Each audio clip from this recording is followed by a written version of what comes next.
যদি বৃদ্ধ বয়সে সম্মানের সাথে স্বাধীনভাবে বাঁচতে চান, তাহলে নিজের সন্তানকে কখনোই নিজের অভিভাবক বানাবেন না।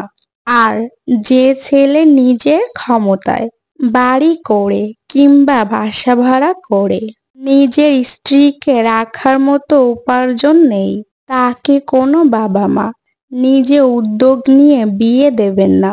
বর্তমান সময়ে চারিদিকে যা দেখছি, তাতে করে মনে হয় প্রত্যেকটা বাবা মায়ের উচিত জীবদ্দশায় নিজের বাড়িতে ছেলে এবং ছেলের বউকে পার্মানেন্টলি নিজের বাসায় আশ্রয় না দিয়ে কোনো ভাড়া বাসায় অথবা ছেলে নিজের ক্ষমতায় ক্রয় করা বাড়িতে ছেলেকে সংসার পাততে বলা। এই বিষয়ে বাবা মাকে স্ট্রং সিদ্ধান্ত নিতে হবে। পুত্র স্নেহে দুর্বল হলে একদমই চলবে না। আর মৃত্যুর আগ পর্যন্ত কোনো বিষয় সম্পত্তি সন্তানের নামে লিখে দেবেন না। আপনাদের মৃত্যুর পরে তারা ওয়ারিশ সূত্রে এমনি থেকেই সম্পত্তি মালিক হয়ে যাবে। বৃদ্ধ বয়সে হেল্পিং হ্যান্ডের সাহায্য নিন, অনেক শান্তিতে থাকবেন। অনেক বেশি অসুবিধা হলে বৃদ্ধাশ্রমের হেল্প নিন। এই শহরে প্রচুর পরিমাণে 5 স্টার বৃদ্ধাশ্রম আছে, তেমনি অনেক নিখরচার বৃদ্ধাশ্রমও আছে।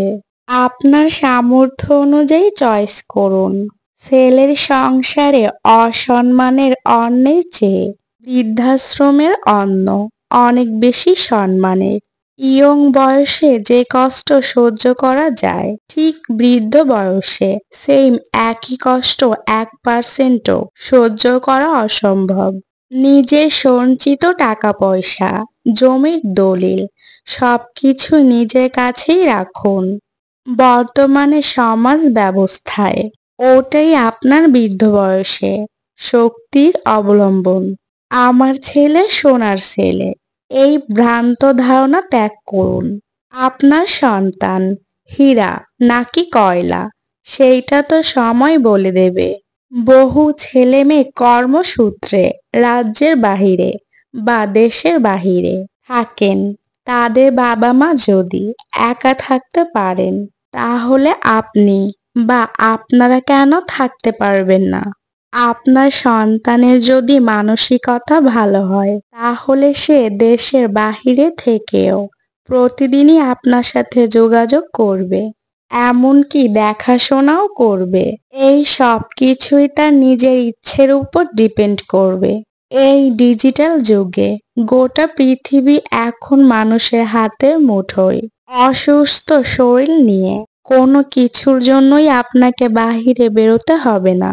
সবজি থেকে শুরু করে এসি সব কিছুই আপনি ঘরে বসেই পেয়ে যাবেন।